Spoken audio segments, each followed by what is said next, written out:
Hello दोस्तों, आप लोग कैसे हैं। उम्मीद करती हूँ कि आप लोग बहुत अच्छे होंगे और मेरी श्री राधे रानी जी से, श्री कृष्ण जी से यह प्रार्थना है कि आप लोग हमेशा खुश रहें, स्वस्थ रहें, मस्त रहें और ज़िंदगी में आगे बढ़ते रहें। तो दोस्तों, भक्ति चैनल की तरफ से एक छोटी सी कहानी लेकर आई हूँ, द्रौपदी के चीरहरण की कथा। तो आइए बताती हूँ आप लोगों को।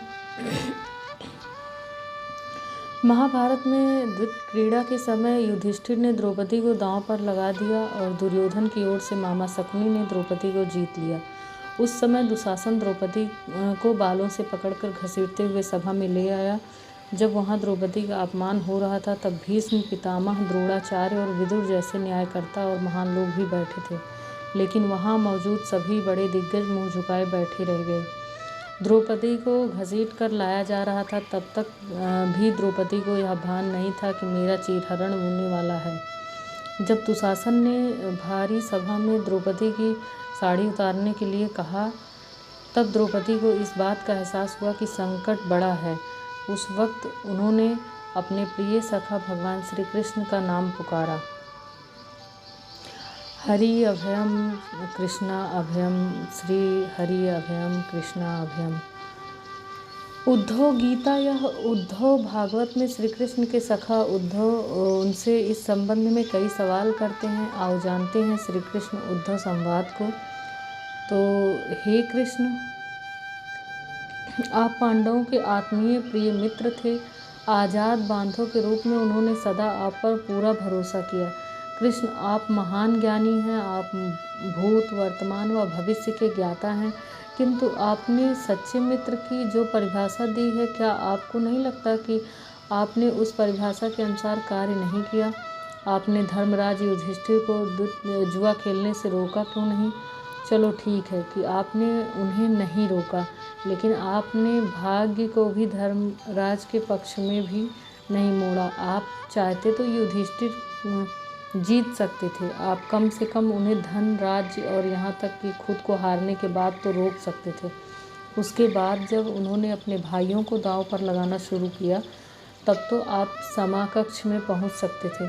आपने वह भी नहीं किया।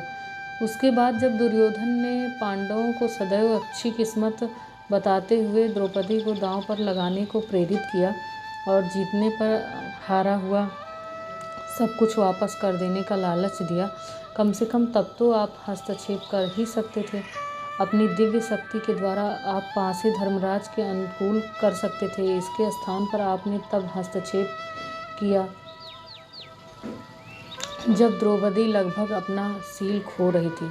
तब आपने उसे वस्त्र देकर द्रौपदी के सील को बचाने का दावा किया, लेकिन आप यह दावा भी कैसे कर सकते हैं? उसे एक आदमी घसीटकर सभा में लाता है और इतने सारे लोगों के सामने निर्वस्त्र करने के लिए छोड़ देता है। एक महिला का सील क्या बचा? आपने क्या बचाया? अगर आपने संकट के समय में अपनों की सहायता नहीं की, तो आपको आबाद बांधव कैसे कहा जा सकता है? बताइए। आपने संकट के समय में सहायता नहीं की तो क्या फ़ायदा? क्या यही धर्म है? इन प्रश्नों को पूछते पूछते उद्धव का गला रूंध गया और उनकी आंखों से आंसू बहने लगे। भगवान श्री कृष्ण मुस्कुराते हुए बोले, प्रिय उद्धव, यह सृष्टि का नियम है कि विवेकवान ही जीतता है। उस समय दुर्योधन के पास विवेक था, धर्मराज के पास नहीं। यही कारण रहा कि धर्मराज पराजित हुए। उद्धव को हैरान परेशान देखकर कृष्ण जी आगे बोले, दुर्योधन के पास जुआ खेलने के लिए पैसा और धन तो बहुत था, लेकिन उसे पासों का खेल खेलना नहीं आता था। इसलिए उसने अपने मामा शकुनी का क्रीड़ा के लिए उपयोग किया। यही विवेक है। धर्मराज भी इसी प्रकार सोच सकते थे और अपने चचेरे भाई से पेशकश कर सकते थे कि उनकी तरफ से मैं खेलूँगा। जरा विचार करो कि अगर शकुनी और मैं खेलते तो कौन जीतता? पासे के अंक उसके अनुसार आते या मेरे अनुसार? चलो इस बात को जाने दो।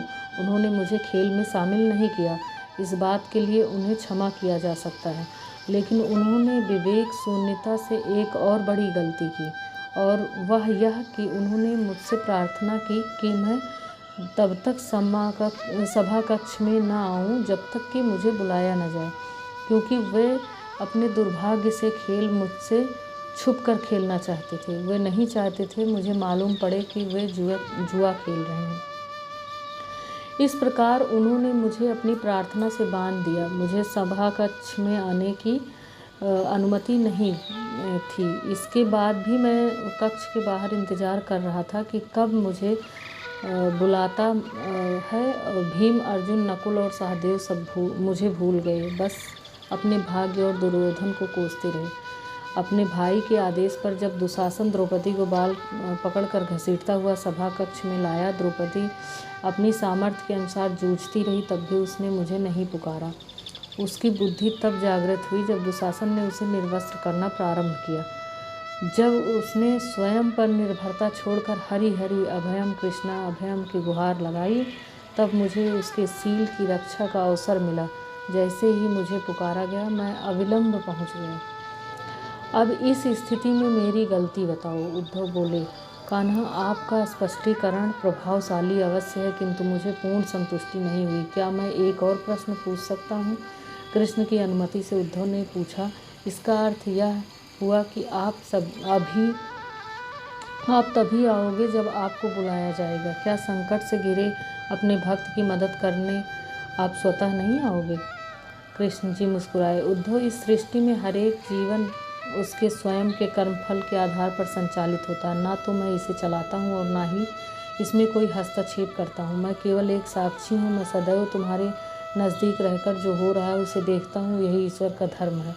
उलाहना देते हुए उद्धव ने पूछा, वाह वाह, बहुत अच्छा कृष्ण। तो इसका अर्थ यह हुआ कि आप हमारे समीप खड़े रहकर हमारे सभी दुष्कर्मों का निरीक्षण करते रहेंगे। हम पाप पर पाप करते रहेंगे और आप हमें साक्षी बनकर देखते रहेंगे। आप क्या चाहते हैं कि हम भूल करते रहें, पाप की गठरी बांधते रहें और उसका फल भुगतते रहें? तब कृष्ण जी बोले, उद्धव, तुम शब्दों के गहरे अर्थ को समझो। जब तुम समझकर अनुभव कर लोगे कि मैं तुम्हारे समीप साक्षी के रूप में हर पल हूँ, तो क्या तुम कुछ भी गलत या बुरा कर सकोगे? तुम निश्चित रूप से कुछ भी बुरा नहीं कर सकोगे। जब तुम यह भूल जाते हो और यह समझने लगते हो कि मुझसे छुपकर कुछ भी कर सकते हो, तब ही तुम कठिनाइयों में फंसते हो। धर्मराज का अज्ञान यह था कि उसने माना कि वह मेरी जानकारी के बिना जुआ खेल सकता है। अगर उसने यह समझ लिया होता कि मैं प्रत्येक के साथ हर समय साक्षी रूप में उपस्थित हूँ, तो क्या खेल का रूप कुछ और नहीं होता? उद्धव मंत्रमुग्ध हो गए और बोले, प्रभु, कितना गहरा दर्शन है, कितना महान सत्य। प्रार्थना और पूजा पाठ से ईश्वर को अपनी मदद के लिए बुलाना तो महज हमारी पर भावना है, किंतु जैसे ही हम यह विश्वास करना शुरू करते हैं कि ईश्वर के बिना पत्ता भी नहीं हिलता, तब हमें साक्षी के रूप में उनकी उपस्थिति महसूस होने लगती है। गड़बड़ तब होती है जब हम इसे भूलकर संसारिकता में डूब जाते हैं। तो कहानी कैसी लगी आप लोग बताइएगा कमेंट बॉक्स में कमेंट करके। जय श्री राधे, जय जय श्री राधे, जय श्री कृष्ण।